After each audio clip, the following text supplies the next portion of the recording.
Thanks for tuning in to The Rachel Hamm Show, where you'll find the inspiration, encouragement, and tools you've been craving. Be sure to hit subscribe and give this video a quick like. Now, here's Rachel. Hi, this is The Rachel Hamm Show. I'm Rachel Hamm. I have been very interested in health lately, and specifically how health sets us up to be able to fulfill our calling or not. Think about it. If you're called to be a traveling evangelist, but you have all kinds of ailments and are sick in bed and can't travel, well, then health has hindered your ability to fulfill your calling. And because of the car accident that I was in that has caused all kinds of problems in my body and then my recent diagnosis, I have been very concerned about how my health is being hindered and how it's affecting my ability to do the things I feel called to do. So I've been in a new, refreshed pursuit of figuring out how to be healthy. And as we know, when we went through COVID, we saw a whole different side of the pharmaceutical industry. And I think maybe for a lot of us realized how much corruption there is there and how they really have a vested interest in us being sick. Now, if you're like me, I have a fantastic regular medical doctor who is not that way at all and is fantastic. But still, the traditional medicine options, I think, are not always the best way to get healthy. So I've been looking into a lot of alternative health things, and I love to, when I find something, bring it to you and help you also learn the things that I've learned. Like I love to bring you joy, hope, inspiration. I love to help people connect to God, and I love to give you tools that make it where you're more likely to live the life God called you to live. And so today I have asked Tom Bakman to sit down with me. He and his friend are spending the weekend with us at our house. Marshall and I are having just the absolute best time. And Tom is a very special person that I wanted to share with you. He was helping me with my health, both my emotional health and my physical health and spiritual health as well. And so I asked him to sit down and have a conversation about what he does as he runs health clinics in Southern California that are not traditional at all, and they are seeing amazing results. I'm talking about like cancers being cured and like Alzheimer's being cured and just really amazing, amazing things. And so he's very vibrant, very healthy, and I think you're going to really enjoy hearing about what he does, and I hope that it helps you and that you, like me, feel better off for having just been around Tom a little bit and hearing his heart. So here is Tom Bakman. Okay, Tom Bakman. That's right. Yes. Okay, just a shout out to my good friend, your cousin, Sherry. I appreciate her introducing us. Thank you, Sherry. Awesome. Very exciting. You're as great as she said that you were. Oh, you're so kind. So I was actually thinking, you're the most interesting person I've met in a long time. Oh, We're just saying a lot. okay. So Great. I'm excited because I really like interesting people, Okay. right? I mean, Yes. Well, me too. yeah, it's one of my favorite things is to meet an interesting person, Awesome. have an interesting conversation, which we've done a lot of We've done it. over the last 24 hours. So why don't you give everybody a quick synopsis, maybe a couple minutes of what your career path has been, Sure. what you do now, and then I want to go into talking more about the helping people get to the next level. Sure. So who is Tom Bakman as far as your career goes? I grew up right here in the Valley. Yeah. I was always into athletics, right? So I did wrestling and I did baseball and I did all those fun things. And then I really liked the gym. And so I started going to the gym when I was 14. I would take the bus. My parents wouldn't let me go before I was 14. And I just learned some inner disciplines of hard work, delayed gratification that I think really paid off for me. And so as I went to school, I wanted to do something in kind of the active healthcare field. So I went to UC Irvine. I did a 3 year study there. And then I had the opportunity to go to chiropractic school, and which was in Southern California. And I could finish my bachelor's degree and get the doctor of chiropractic degree. So that got me off and running. I always saw the chiropractic degree and the license as a ticket to the game. and meaning that the game of healthcare. I did not realize the prejudice against chiro. When I was at UC Irvine, I went in for graduate school counseling, and they go, "Where do you want to go? What med school?" I go, "I don't want to go to med school." And they were shocked that I wanted to go to chiropractic college. Hmm. And they didn't have any resources. And so from that, after that, hopefully I was a catalyst. I think there was 21 people that followed my path that I could trace through UC Irvine after, and which was super cool. And I thought, oh, okay, we're breaking down walls and we're going forward. So I went to chiropractic college, and then I got out and came back to the Central Valley and was in private practice by myself. And I go, there's more here. So I met a partner. Shout out to Dr. Mark Molthen, if he ever listens to this, in Fresno. He's kind of an iconic guy. He's funny. And he was just a real progressive thinker. He said, why don't we get together and build a rehab center and have PT, OT, and DC working together, because it would get people independent and not dependent on care. So we did that. And then we found that as the practice grew, we needed to add medical to it. So this was pretty radical. This is back in 93. And so we created an urgent care center and hired MDs. And our attitude then was, you know, check your ego at the door, bring your skill set and your license in, and let's work for a common goal. So we did. Which is hard for some doctors to do, to check their It egos is. at the door. It really is. Yeah. And it was really interesting time. I'm in my 30s at the time, and the MDs that were working for us were probably in their 50s. Mhm. So it was, how do you as an owner manage these guys? Because so it really led me into culture and how do you do it the right way? And so I'm like, I can't tell them anything. They're not going to listen. Which is interesting because you've asked my husband a lot of questions about culture Yeah. and talked about culture a lot. So that's where that started for you. Culture is huge. Mhm. Culture is everything. And so what we decided to do, they didn't have the technology of surveys online. So we did paper surveys. And I remember, I don't want to say his name, he was really grumpy. Mhm. And I'd say, hey, doc, The patient says, survey says you're grumpy. What can you do about this? And it was the best tool ever. And what I learned, the principle behind that, is that when we have conflict with someone, we sit shoulder to shoulder with them and we put the problem across the table and we solve it collaboratively. And so it's really served me well in everything that I've done, especially being in the medical field. So anyway, that practice just blew up in a good way. Mhm. And I had a life change of going through a marriage that dissolved.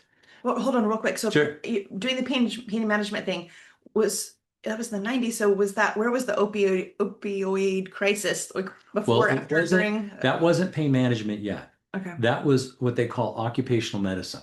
Okay. And what that really means is people that get injured at work, they have to get triaged and you treat them. Now, it wasn't from the attorney side. So it wasn't a litigation. It was our clients were employers or insurance companies that were sending people to us. Okay. And so we did really well because when, let's say someone came in with a hot low back that just really flared up or they injured, you could assess them, get the meds on board, and get them into a rehab model right away. And so it really shortened the time of recovery.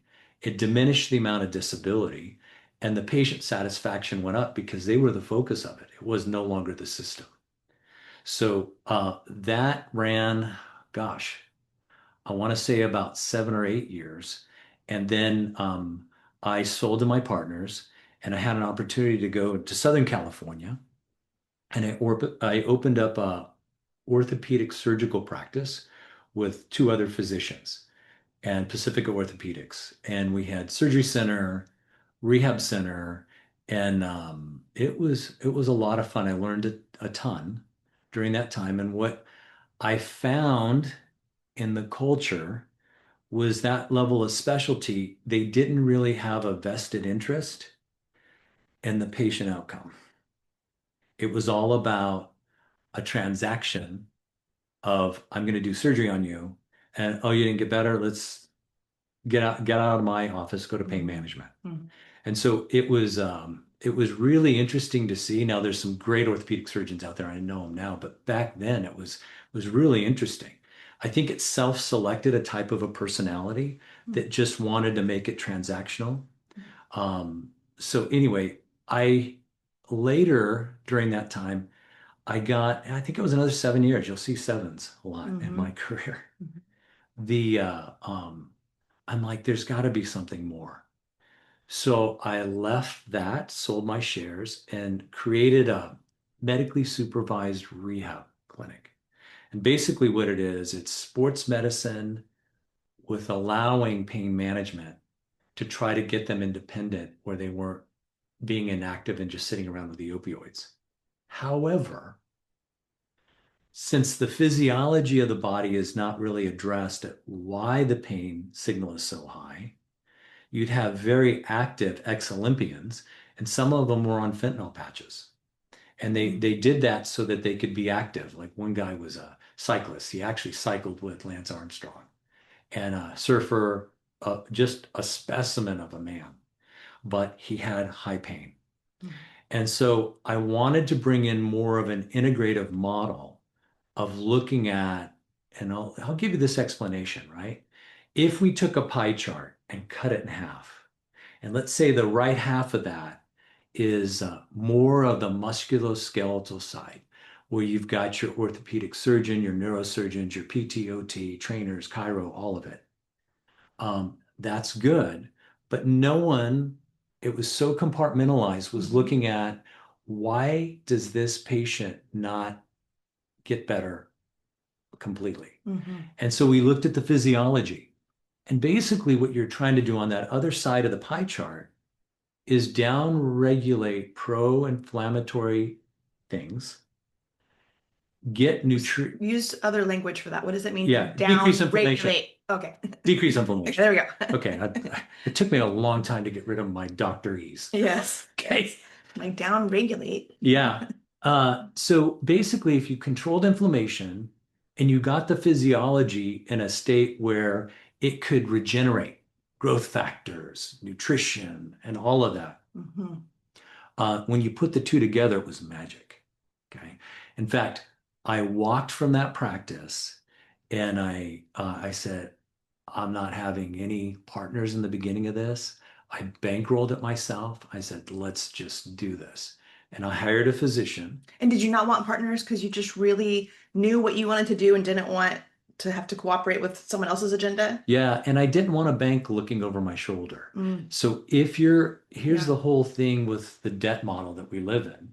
If you borrow money, there's always strings attached where they want to know what you're doing. You have covenants that you have to like make, or they'll call the note. And right now, there's a lot of DEI stuff with loans. Absolutely. In order to give a business a loan, you That's have to agree to do DEI. That's a whole nother subject that I've had experience and some of the things that I've been involved with too. I've seen it. So I did that and I brought a physician in and it worked great.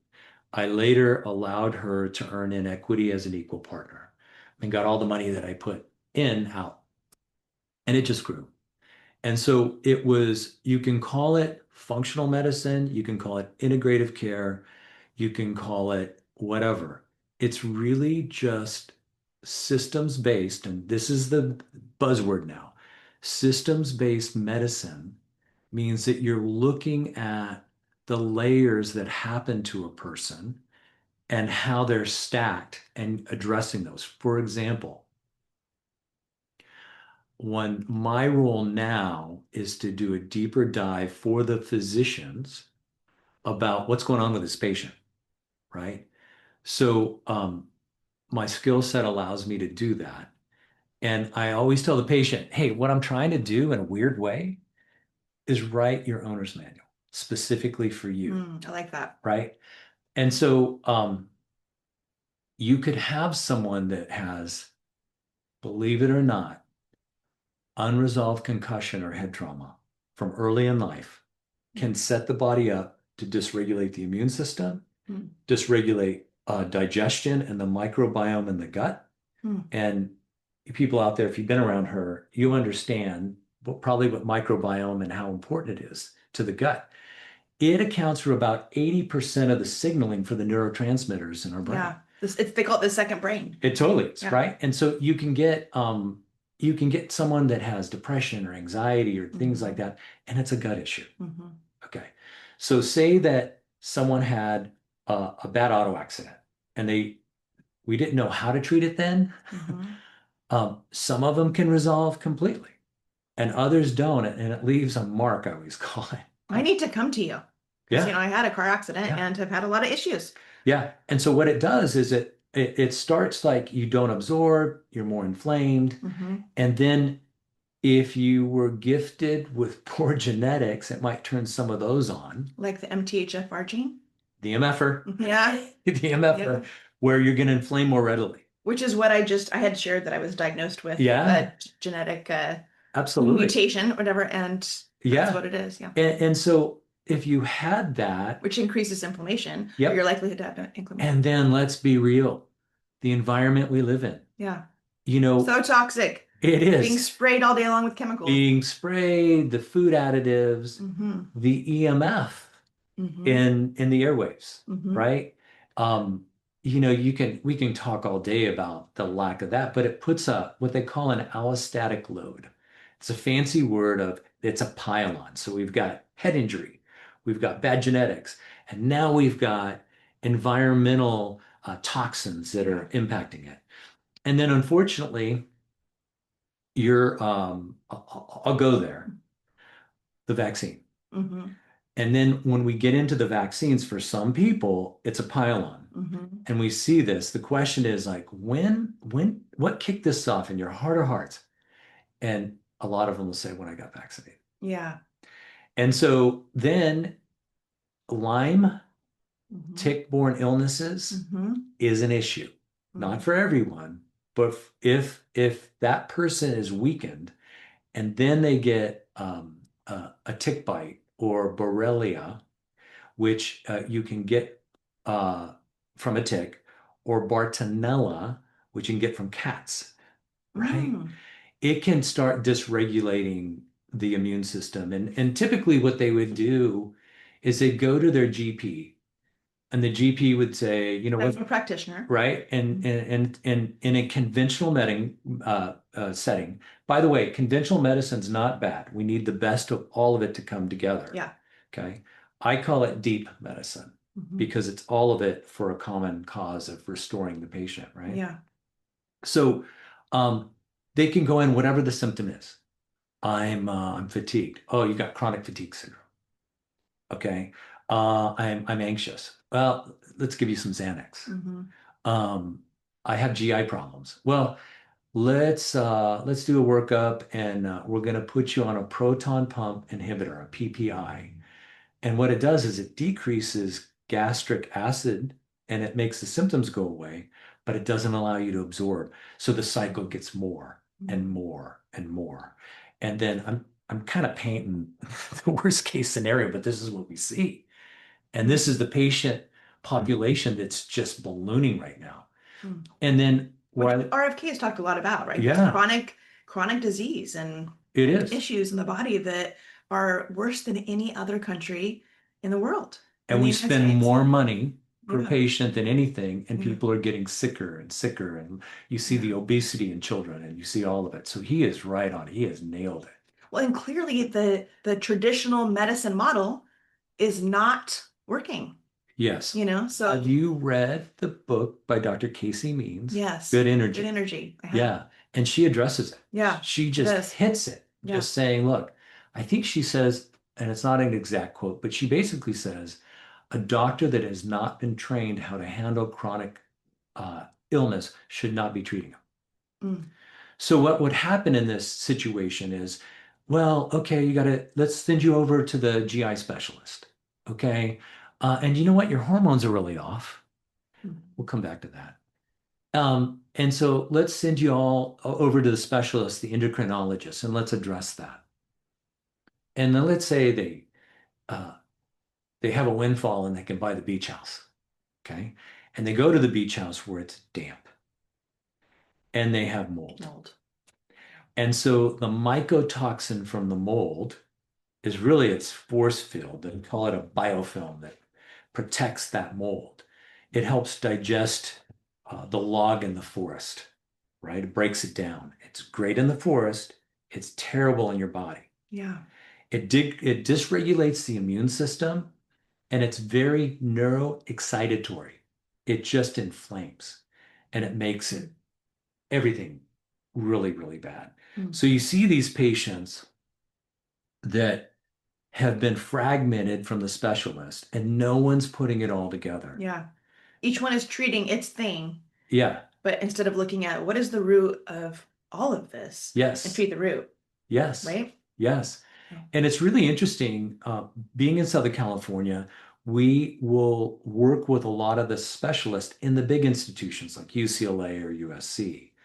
And I'm not naming names here, but the infectious disease doctor at USC, so she's amazing. She gets what we do. She said, "Can I be honest with you? I get so envious that you guys can look at the whole body. If I did that in my institution, I would be reprimanded. I Wow. can't go into other areas of looking at hormone dysregulation. That's for the endocrinologist. You just stay with infection." Mm. And here's the reality. I explain it to patients like this. The two systems that are vulnerable, that when something goes wrong, that if you really listen, you can pick up on it, is neurologic. Okay. And the reason why, your neurons are some of the biggest cells. You've got neurons that go from your head all the way down to the lower part of your body. They have a exposure of a cell membrane and they have to conduct electricity and neurotransmitters, and anything that messes with it can throw it off. It's not quite a positive finding where a neurologist will pick up on it. They'll say you're fine, but you might be close to going over the edge to becoming positive and having pathology, and it's not even paid attention to. Okay. So the neurosystem, if you really listen to it with testing, you can get a great idea of how bad someone is and what's involved. Hmm. The other vulnerable system is the hormone. That little thyrocyte inside your thyroid does not like a variation in its environment. And so when do you get a variation of increased inflammation or decrease nutrition? It's pumping out, it's trying to help you, right? And it just can't hold up to it. And so you'll get a thyroid problem, right? When there's bigger things to look at. So hence the newness of what we do. And I'm speaking to everyone out there to have this conversation with your doc, right? What conversation? What are they? Doc, what systems are affecting my other systems in my body? How could my GI issue dysregulate my hormone? How could I have a mold problem? Could I have a stealth infection? There's a What percentage of doctors would even understand that kind of conversation? Man, I don't have a stat for you. Yeah. It's totally experiential. And I've been in this, I'm going on my 39th year. And I will say in the last 10 years, and in the last 5 years since COVID, there is a huge awakening where the doctors are like, My doctor has had an awakening since yeah, COVID. He already, I think, had that desire yeah, and had the right heart. And since COVID, I've just seen such a shift in him of it is. really kind of saying, the system I was trained in and am operating in is really messed up. And I need to figure out as a doctor how to Yeah. work within this system that I've bought into and yet not be part of it. And just kind of trying to navigate how to switch from that traditional model to what he knows to be right. And is still even learning what is right. I'm sure he'd love to have a conversation with you. Absolutely. But I see that in him. It's I, good. I had one physician who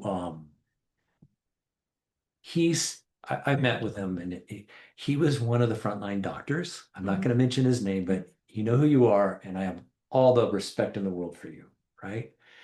He said, Tom, you know more than I do. And I'm really upset at what I was taught in med school because it hasn't gotten anyone healthy. Yeah. In fact, the model is set up to prosper when people are sick. That's right. And so his thing was, he goes, I'll give you an example. I was top of the class. I had 7 patients die that had perfect results from what I was taught to do. Hmm. And so there is, back to your question, what percentage? I don't know. Yeah. You can almost feel it with your spidey sense. And we'll talk about culture. The doctor's got to be mission and vision driven. Yeah. His culture should be one of professionally relational. Mm-hmm. We'll come back to that one. Versus transactional. The doctor dictator does not work anymore. Yeah. And so in the professionally relational, I've got to do a study with Blue Shield of California. We're treating all these patients, and this was 2021, 22, right? COVID. Anyway, what we do when someone's really sick, it costs money. There's no way around it, right? Hopefully one day we won't. We'll clean it up with the environment, the food source, and knowledge. But they said, we've tracked 125 of our high risk clients that have Blue Shield in your clinic, and none of them have been hospitalized. Does your clinic, insurance covers your clinic? Does, yeah. What you do? Oh, Yeah. wow. So I have a background in the back end of insurance. And so that's wow, that's fantastic. It is. Sometimes if you want to do something alternative to traditional medicine, insurance won't cover it. It's a problem. Yeah. Now, but you figured out how to make that work. And really, it's just doing really good work and aligning the patients that need it with a doctor who gets it and documenting it correctly so the insurance company understands. They don't want to pay money, I get it. It saves them money, though. It does long term. Because, yeah, long term, you're making it does. So anyway, Blue Shield, this was 2 years, and there was like weekly or every other week, there was a Zoom call with their panel. It was called Health Reimagined, and they were trying to learn. And they added tech to it, like, if we make sure that they're getting their mammography, if we make sure they're getting their colonoscopy, if their cholesterol's high, we're putting them on a statin. Will this help? I go, no. And so it made me self-reflect. I go, what do we do? And in a model where the culture is right, where there's an exchange back and forth, right? And by that, you mean exchange back and forth, where the patient is part of the process, not just being told, right, this is what's wrong with you, do it. Right. So, because you feel like, I know you were saying like healing requires the patient to be involved, totally be engaged in figuring out what is going on. Totally engaged. What to do about it. And so I tell them. But a lot of people don't have that mindset. Like they go to their doctor, and they're like, you're the doctor. Take care of me. Tell me what's wrong with me. Tell me what to do. And they do whatever the doctor says. That's right. And don't do their own investigating. Don't put the pieces together. Like, like you were saying, I have this problem, this problem, this problem. I wonder if they're all connected and what is the root, and trying to get to the bottom of that. Your doctor, if you're in a traditional process, isn't going to do that. You're going to have to. 5 or 15-minute visit is not enough time to evaluate. Yeah. The intake for it has to be comprehensive. Yeah. Our first intake form was 30 pages. Wow. Okay. Now we've got it down with technology. We've truncated it, and if then you go here, and so it gives us a lot of good data to get a picture of it. But back on with Blue Shield, they're like, what do you do in that visit? And they were basically saying, if they paid us more for extended visits. They go, if we went to our network and gave the doctor more money for more time, would it solve it? I go, no. Interesting. So what it was is, I didn't really realize it, I said, you know what it is? It's learning a new perspective. Each visit, you set the page. Asking different questions. Yeah, yeah. You got to get better And questions. and leaning heavy on curiosity. Mm-hmm. And it would be, hey, Rachel, I go, what do you think's going on with you? And I'm like, oh, what about this? And then you get this synergy. And I tell our patients when they come in, I'm like, hey, it's different. Our culture's different. It's no longer transactional. It's professionally relational. I said, I don't care. Interrupt me. Let's have some fun. So I'm a big neuro nerd with neuroscience, from behavioral health into neuroscience. And if you look at it, if you can get someone to operate in almost laughter, but a higher lightheartedness, they go to the higher center of the brain. Interesting. And have you gone over with your listening audience what the amygdala is or the lizard brain? No. Okay. No. So to make it simple, we'll call it lizard brain, but it's actually called the amygdala. And it is our primal protective part of our nervous system. It's that when we're going to go in fight or flight, or we're triggered, we're going to stay in the lowest part of our brain. Okay. And lowest meaning? It's actually the lowest part of the brain. Literally, physically. It's literally, yeah. Okay. Basically, what it's doing is it's protecting you. It's a fear response. It's that. And unfortunately, in the world we live in, a lot of people live in that all their life, right? And so there's studies saying that, I know that doesn't happen to you and Marshall, but if you guys were to ever have an argument, right, and you're in your amygdala, your thinking, perception, hearing is dulled at least 35%. It's proven. You don't even hear things right. Okay. And it takes a woman 30 minutes of calm down to come to the higher center, and it takes a man 45. Interesting. I know we're slower. Anyway, so when you go to the higher center of your brain, you also, it's less inflammatory. So can you see the thing with trauma that's not really addressed and people are running hypervigilant? It just compounds to the chronic illness on it. So there's this whole awakening and understanding of looking at the different layers. And so like talking about trauma would be something you would do in your practice. Oh yeah. Which there's all kinds of physical problems, obviously, that come from trauma. We do one of the baseline tests. It's an autonomic nervous system test. It has cardiac leads, blood pressure cuffs, pulse monitor, and it's got the blood pressure cuffs on the arms and the legs. And the test is about 43 pages. It's based on polyvagal theory. Fancy word. It means how well can your body regulate appropriately to fight or flight or relaxation, sympathetic, parasympathetic. The big word now is vagal. We're doing vagal nerve training, which is awesome, right? But it's based off the work of Dr. Stephen Porges. He's at Chapel Hill, North Carolina. Wonderful man. I've been on Zooms with him and learned a ton. That's what we did during COVID. We were on Zoom calls with people and we learned. It was fantastic, right? In that autonomic nervous system test, the simplest way to split it up is you can say, is Rachel's body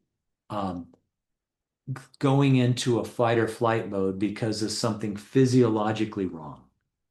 Decrease nutrient absorption, stealth infection, toxicity. It shows stress on the physical side, and it gives us a reading. On the other side, it's called the mental stress index. And what you want to see, you can tell if a patient is not regulating well enough and they're adding to their problem. Okay. It doesn't tell you how stressful or stressless your life is. It says, does she have the neurologic wiring, the neuroplasticity, the training to regulate well during stressful times so she's not adding to her physical problem. Interesting. It's fascinating. Stress management, basically. It is. Yeah. It is For you managing with not just soft science. Now it's hard science, and we can objectify it by looking at it. Hmm. Now, what's crazy is that the majority of our neurologic activity is to controlling our internal environment by fight or flight or relaxation. I was never taught that it was that big in school. It was like, oh, then we have this autonomic nervous system thing that's there. But, it was more about brain, it was more about nerve roots, disc herniations, things like that. Hmm. So that's just one of the tests that we can baseline someone with. And then we repeat it in 5 to 6 months and just let the data do the talking. Hmm. Now, what's really, really interesting. But so in the meantime, you're doing something with them, putting them on a plan There's a plan of care. Is to get them to a healthier state. Yes. And so how we're talking deep medicine now that encompasses the best of conventional and the integrative stuff is, with some people, the plan of care is going to be individualized for them. It's not a protocol. Protocols are great, but you've got to adapt the protocol to fit the needs of the patient. Yeah, it's not one size fits all. So in science, they'll have a verified double-blind study for a protocol in medicine. Okay, great. What do you do when it doesn't work? Mm-hmm. Right? That's who shows up at our door. Mm-hmm. And so you need an experienced, objective-based protocol, meaning that it's like engineering. Here's where we were, here's our data, here's what we're doing, and here's comparison of the data with testing again. And so we can see where someone is. Yeah, I so want to come to your clinic. So what's in case someone is like, I want to go be a patient. What's the name of your clinic and how do people find you for that? Helixona, HELIXONA.com. They can email me, tom@helixona.com. It's a wonderful website. We wrote it to help explain to patients what we do. And what cities are your clinics in? Right now, Irvine, and we're looking at North County, San Diego, and probably the Phoenix area. Okay, expanding. But it's really interesting. It's not your listeners, but some people don't want to get better. Oh, for sure. I know people who don't want to get better. So some people being a victim feeds them something or it gives them attention maybe, or I don't know, but there's someone in our life that clearly doesn't want to be well. yeah, it's fascinating. The neuroscience is overwhelming that we have a negative confirmation bias, that there's more negative neurologic patterns unless we learn to override them. And it's then again protective. Okay. There's some studies out there. To give you an example, one of my favorite authors, he's an MD, and PhD, is Kurt Thompson. He wrote The Soul of Shame and The Soul of Desire. And basically, when he goes into neuroscience, is that if someone has had a lot of unresolved trauma from early childhood, the brain protected them. It compartmentalized so they could survive. And what happens is that they don't finish the process of having actually neurons grow from our executive center, our prefrontal cortex, down into the amygdala to calm it down. For example, he gives a great experience or explanation. He'll say, all right, your amygdala, if it's on its own, you walk into a room and you see a black extension cord, it's going to go, oh no, a snake, right? And if the prefrontal cortex has done its job and learned and grew down to regulate and say, it's just an extension cord, we're okay. Now, the problem is people are on too high of alert all the time. Mm-hmm. And they're being medicated for that alone, which there's a time and a place for it, right? But you're talking about because of trauma. Yeah. They're on high alert. Yeah. Yeah. So if you want to do some great research, look up ACE score, Adverse Childhood Experience. The AMA came up with it, and it's 10 questions. You want 0. But if you got a high ACE score, you got some work to do. Yeah. You can get better. Yeah. Okay. And so you can see someone who's, I'll use the word hypervigilant again, or they're anxious. They're going to work against themselves. Yeah. And so there's a lot of different therapies that are out there, and different ways to access it, different ways to do, to get the brain retrained. Kurt Thompson made a statement in a conference I was in. It was online. He said that 2 sessions, 30 seconds a day of self-compassion and kindness for a year, will rewire the brain more than weekly psychotherapy visits for a year. 30 seconds, you said? Yeah.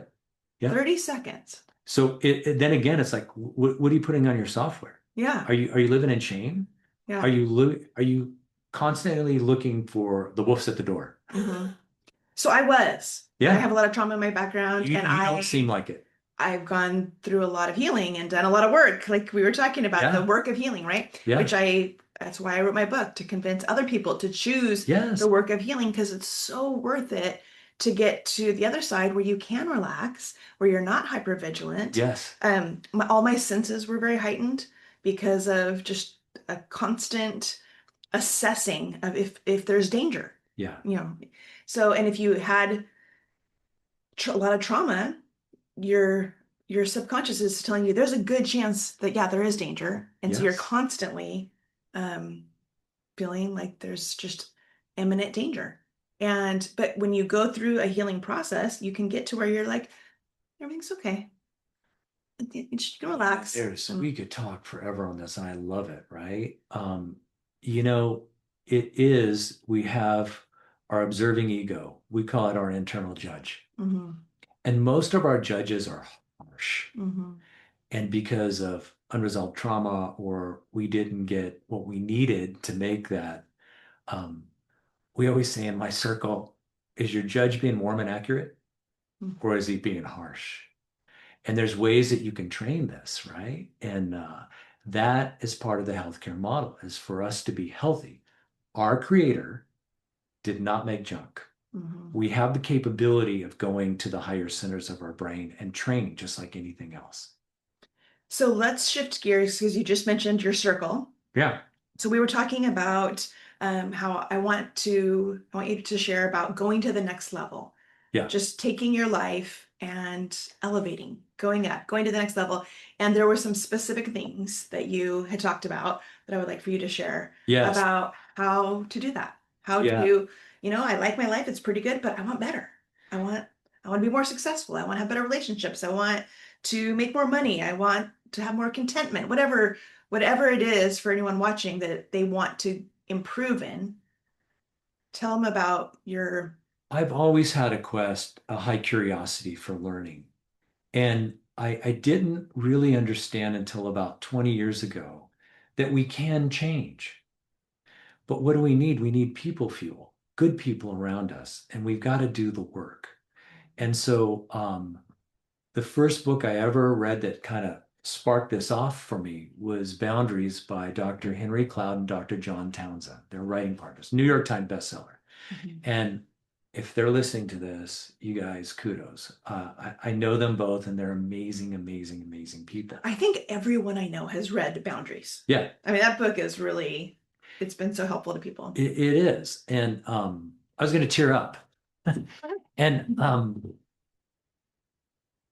in talking to John, watching him on stage, he would talk about something that was really close to his heart, and he would tear up, and he'd shed tears, and then he could like shift gears and go away from it. And the point of it is, when we do our work through, we'll get to their model here. you don't forget bad things. You Mhm. can go back and you can touch on them and Mhm. get teared up, Yeah.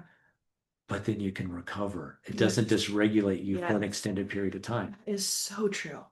So our question is like, when do you know that you've done your work well? It's exactly that. You can go Mhm. to an issue that's very sensitive and Mhm. you've done your work and you can You can think emote. about it, talk about it, feel it, but not get overwhelmed by it. Totally. Absolutely. Right. Now, you got to make sure that you're sharing those things with safe people. If there's something you haven't worked through, you got to be very careful and keep your circle tight in Mhm. order to work through it. Yeah. So anyway, I've been involved. Um, it's the Townsend Leadership Program, TLP. And basically, it's the model that he and Henry had founded. And John Townsend, who it's named after, is one of the authors of Boundaries. Yeah, he We were is. talking Yeah, about, yeah, totally, totally. and lots of other books. And so, and he, as a institution at Concordia, he offers doctorates, he offers master's degrees. I mean, he's taken it to the next level. It's super, super awesome to see. But basically, there's a lot of different models we can look at mental, emotional health. But here's the one model that we've got to have good, earned, secure attachment. And define that. That means that you know that Earned, say it again, earned secure attachment. that's right. Okay. And it means that if you did your parenting or self-parenting right, that you're okay if someone is different than you. You don't have this codependency to the next one's boundaries, but to go over and just say, hey, I really like you because you help me manage my emotion. You know that that's wrong, that we should be in charge of our own emotion. We can be emotive with people that we care for and love, but we need to know where we stop and they begin. Typical thing you'll see, and we've all done this, is the codependency or the enmeshment. Mhm. And then when one of them, they don't do it together, when one of them starts to get healthy, the other one's like, wait a minute, this is, I liked when you took care of my emotion and saw to all of my needs, and I don't like it. Mhm. So there's a risk there, Yeah. but it usually both parties will grow together or they separate. Yeah. So anyway, my group, A secure, what was it again? earned, secure, Secure attachment. So how does that relate to that? Like, so, if we feel secure in ourselves and Mhm. don't need someone else to make us feel secure, Mhm. that's good, earned, secure attachment. Now, let me give you some examples. You want codependency with your children when you're raising them. That is the place for that. You're teaching them. They want you to, you want them to rely on you, and you're Mhm. modeling Mhm. so that at some point they're secure enough that they can do their own decisions and be on their But own. how often do we see parents not be able to make that shift?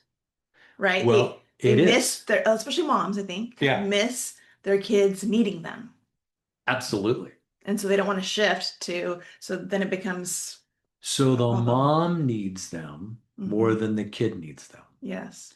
And so John tells a story that there was this mom that had very similar thing, helicopter mom. Mhm.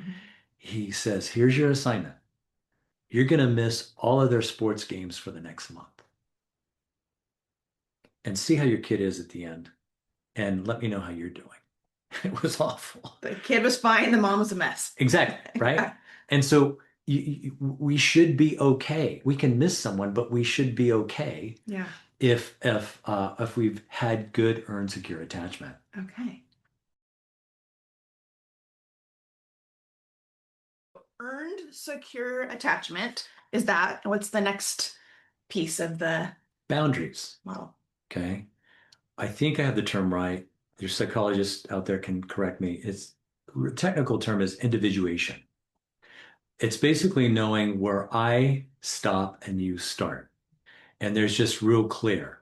Um, you know you have good boundaries when someone invites you to dinner and you don't have to give an excuse that I'm busy, even if you don't want to go, you can just say, I can't make it. Well, why? It just doesn't work for me. And it's clear. Mm-hmm. It's clear and kind. So clarity is kindness in a boundary world. But you can see how the advertising world has made millions on, preying on people with poor boundaries. Hmm. There's a lot that is out there too. So boundaries, if you haven't read the book Boundaries by Dr. Cloud, Dr. Townsend, please do. It's Yeah. awesome. Helpful stuff. Yeah. Then the next one is integration. And integration, I believe, is kind of a culmination of all of them. And basically what it means is, can you hold two opposing views in your mind and your emotion and not have it affect the other? For example, you don't have to be tribal. Therefore, I like this, therefore this is bad. Mm-hmm. Um, Which, wow, do we see a lot of that today, right? Yeah. Like politically, there's such polarization of Absolutely. I am good and what I believe is good, and you are bad and what you believe is bad, black and white, right? Like, And how many times in families, and here's a great like statement. Don't moralize preferences. hmm, That if someone you care for or whatever, they want something different than you, yeah, sometimes it gets weird. It gets tribal. Well, that's wrong. mhm, Instead of like, no, it's just a preference. yeah. And so, um, I see that that a lot in churches. That absolutely, specific thing, right? Like absolutely. I grew up Church of Christ, and we didn't use instruments Oh yeah, in worship. And it was like you're going to hell if you do use worship instruments, yeah. as opposed to just no, we like them and we don't. And it was very much what you were talking about. And a lot of churches have all their little things. It's a bad joke, but I'll make it clean. Okay. Okay. Uh, why don't Baptists kiss each other standing up? It might lead to dancing. That's it. I've heard it because Church of Christ also It is, had that right? kind of philosophy. But isn't Yeah. it's kind of silly. It Mhm. really is. Now, that's not to say that there are moral things. I'm not saying that. Yeah. But the preference, that's integration. Tend to make things That's integration, moral that right? aren't. Yeah. My daughter, I could go pick her up from school and she goes by Coco. I said, Coco, how's school? Dad, it was terrible.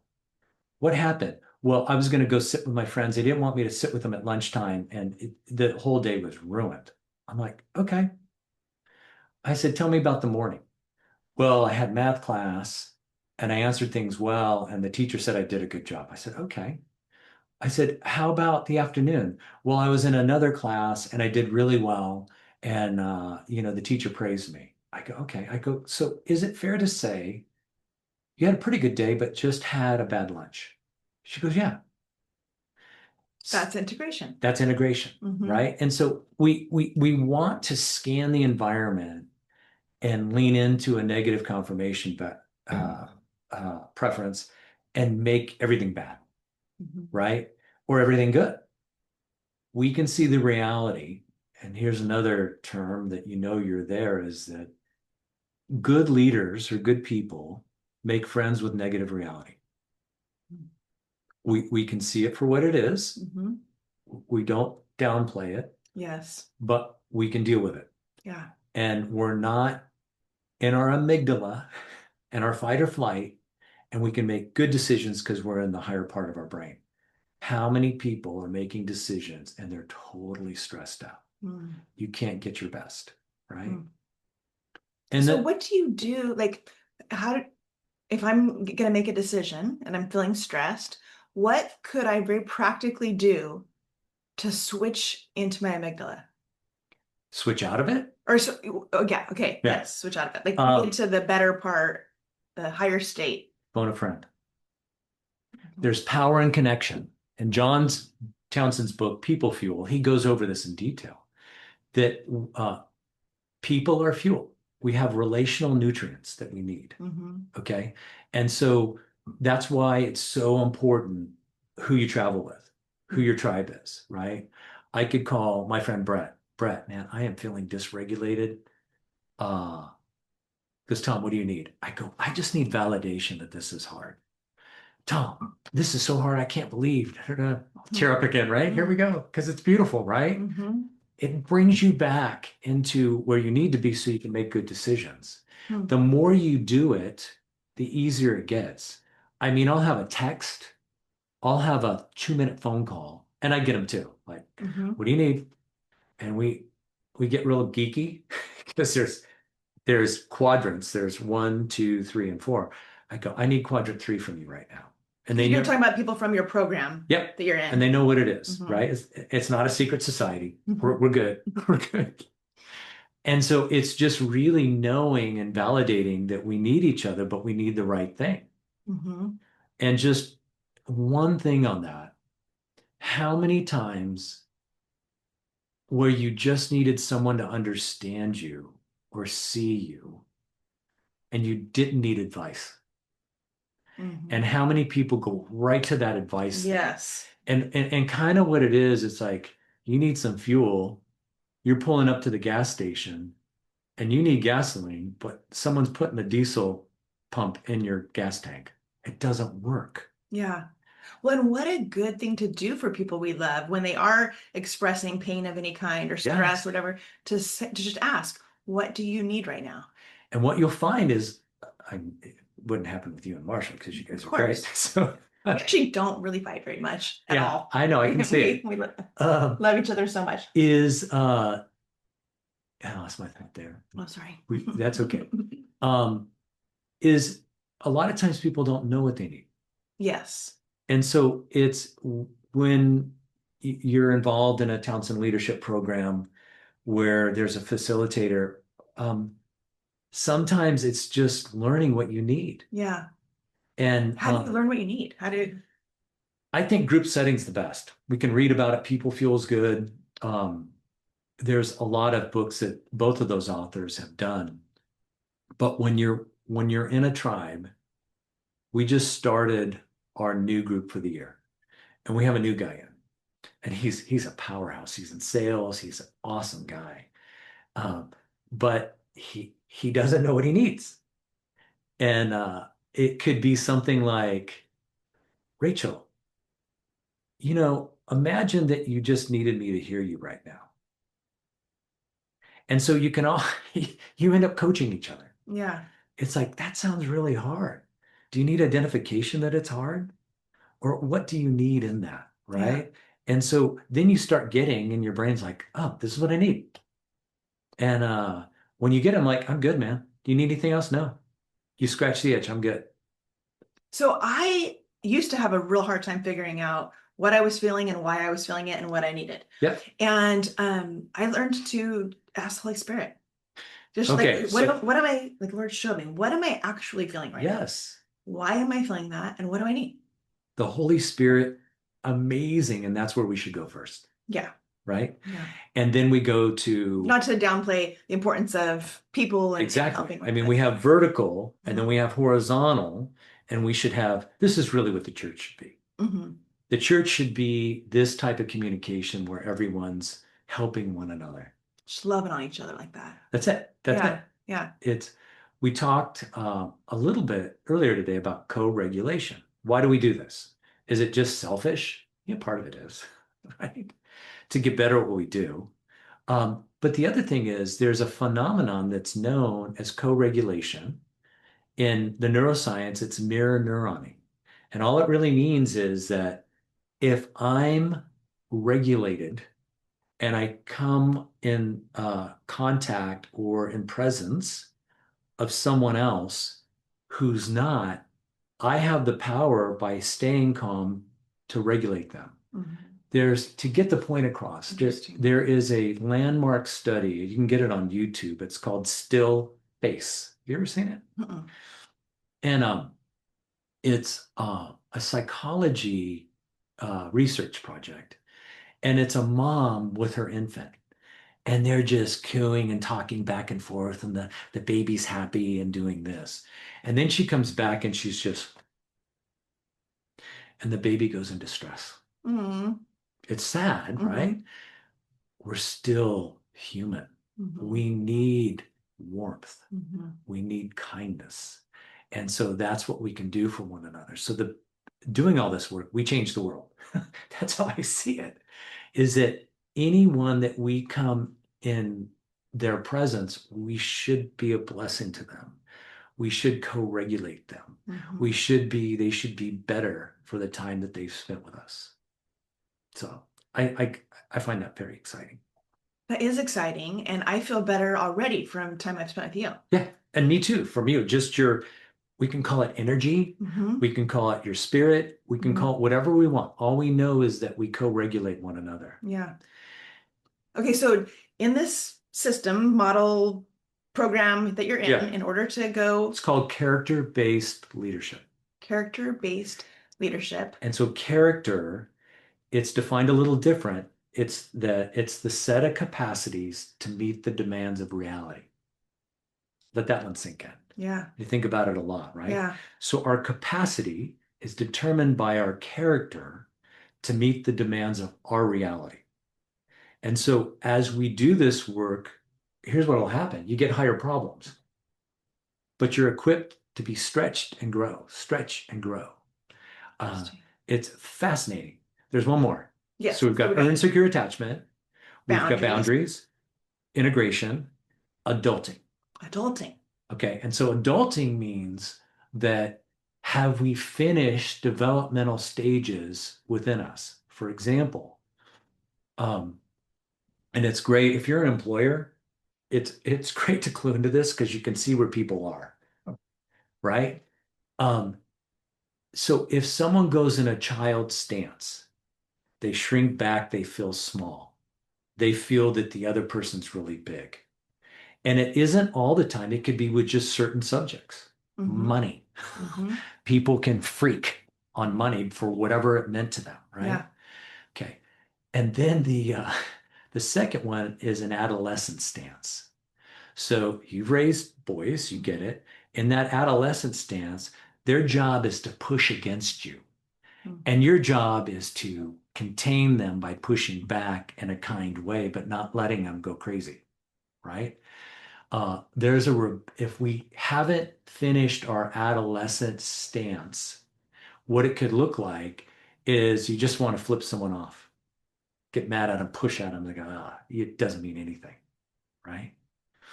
The next one is the parent. What the parent means is, oh, I'm going to take care of you. Okay. An adult doesn't do that. An adult makes friends with reality. Mm-hmm. They're friends with their messy parts. They get it. No one's perfect. And they can communicate well and love well. That's a lot, huh? Yeah, I'm thinking, okay, so I like those examples of child, adult, or adolescent, parent specifically. I think Yeah. maybe a lot of adults are there, maybe. They are, yeah. And then actual adult. Yeah. So how do you Okay, get so yourself up to being let's go to the good church, holding? right? The church wants to parent. Mm. Think about that one, right? Mm-hmm. Oh, you just need us, right? Mm-hmm. The need to be needed. The need to be needed. In a marriage, it could look like, you go in and, my marriage is not doing great. What do I do? Pastor, counselor. Well, are you treating your wife like a tender vessel? Are you doing tangible Tuesdays? Are you bringing her something tangible every Tuesday night? It's behavior modification instead of transformation. Mm. Yeah, it's interesting, isn't Mm-hmm. it? Yeah. And so once you get into this stuff, you can't unsee it. Now, we were talking about healthcare. This is healthcare. This is the missing link. People get sick because these things aren't developed. People can't recover because they need to work on certain things. Yeah. So how do you get yourself to the adult state, the adulting instead of adolescenting or parenting? Or You have earned secure attachment, boundaries, and integration. yeah. So they kind of mesh. I mean, we Yeah. put words and stages to them, but I got Mhm. to tell you, when you work on all of them, it raises your emotional IQ up. Mm. John Townsend, you guys can Google this. It's called TPRAT, TPRAT. It's actually a questionnaire that they're validating right now at Concordia, and it'll give you a score in each of those categories. And then it'll give you uh, things to do to bring your scores up. Cool. Yeah. Okay, I'm gonna do that. And so what when we hire someone, we do a thing called culture index, which just tells us how they think and allocate work. And then we do TPRAT. Now, got to tell you, for all your lawyers, we don't determine to hire or not hire someone on the TPRAT score. But I can see if someone's having problems with integration, I'm going to approach them different. Hmm.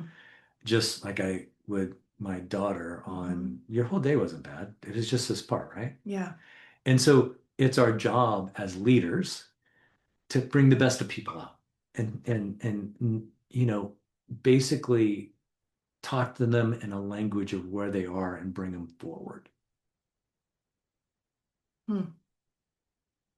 I want to be a part of that program. You can. Yeah. Townsend Leadership Program, get Mm-hmm. online. Mm-hmm.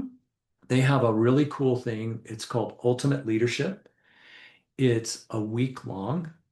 And I advise anyone who's thinking about doing this, you come to Southern California and it's a week long, and both you get to meet Henry Cloud and John Townsend and a lot of other people and their facilitators. And basically, you go over this.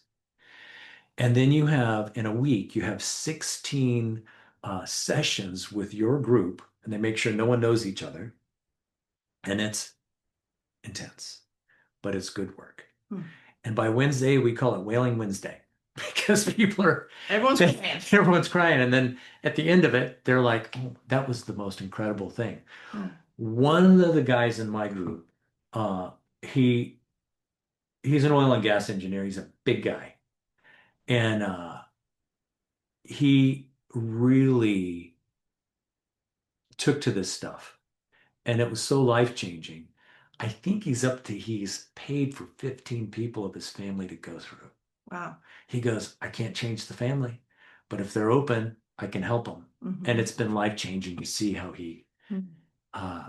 he has just grown. He's been in 9 years, and the first day of TOP, I go to Texas for this, right? I go one day a month in Texas, and it's worth every penny of For it. how long? How many months It's is it? it's for a year. There's 11 sessions for the year. Okay. Okay.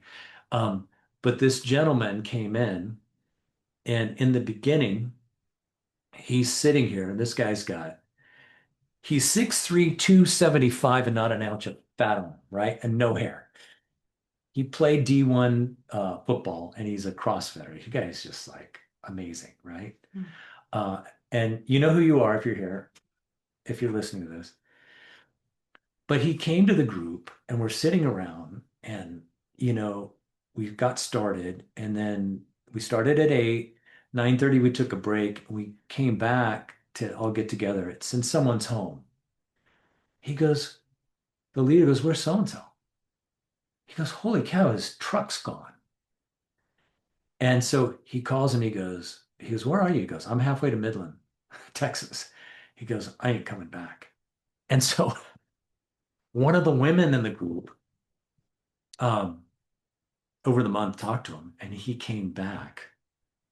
And now, look, he sent 15 people through. So was it just too much? Too He had a fear that someone was trying to pull a trick on him, that they were gonna, yeah, do some like mind trick on him or something like that at all. And maybe a little trauma in his background, probably. totally trauma. Yes. He there is and you probably all have experienced this, right? Whose voice do you hear in your head? Mm. Is it a good or is it bad? Mm. Um, in If we do our work right, we hear the people around us that are for us and love us, we hear their voices. Mm-hmm. And I think that's the most ultimate compliment, when someone says, Tom, I could hear your voice in my head when I was thinking about this. And I do the same. I hear his voice. It's like, I want advice from him. There's certain things I need from him, and it's reciprocal. So, that sounds awesome. Yeah, it's really cool work. So, well, because of all the work you've done to be a healthy person physically, emotionally, spiritually, mentally, do you have one last piece of advice for people watching who really want to be healthy? And it could be anything. It could be where to start. It could be a motto. It could be kind of two sides to this. You've heard kind of my little explanation of the medicine side, healthcare side, and also we'll call it behavior health. We can call it development. It is all one. Is instead of being critical, shift it to curiosity. And just be curious why you do certain things or why other people do certain things without judgment. You can't be judgmental and curious at the same time. It's impossible. So if you find yourself being critical or judgmental, flip it and go, I wonder why they did that. I wonder what's going on with that. Yeah. Instead of playing a narrative in your head, what are you telling yourself? Yeah. Right? And that's probably a good place to start. That's a great idea. Yeah. And I think shame is such a driving factor in so many people's lives. Yeah. And that specific thing could help people move from shame to more acceptance, more, I don't know, just a healthier way of viewing themselves. So it's really interesting you bring up shame, right? What's the opposite of shame? Hope. Okay. Interesting. And one author in the neuroscience said that shame is not an emotion. It's a neurologic state. Wow. I believe that. I think it's so strong. Especially as believers, shame has no place. No condemnation in Christ. That's right. That's, scripture. Yeah. So no place in our life. If you're feeling shame, it's not from our God. And it could be unresolved trauma. It could be a lot of stuff on it too. So yeah. Great. Thank you so much for sharing and talking. And now, lucky me, we get to turn this off and have more interesting conversations. I know. Great. Which I am excited about. Thank you, Tom. You're welcome. I appreciate you. You're welcome. Thank you so much for watching. I hope that this was helpful to you. I'll see you next time. And remember, God bless you and know that you are loved. See you next time. Thanks for watching The Rachel Hamm Show. If you found value in today's content, would you consider giving a gift? Any amount is appreciated, and the links to give are in the description box below this video. Or perhaps you'd like to buy one of Rachel's products so she can continue bringing content like this to you. All the links to purchase her products are in the description box below the video. To find out more about Rachel, you can go to her website, rachelhamm.com. That's Rachel, Hamm.com. See you in the next episode of The Rachel Hamm Show.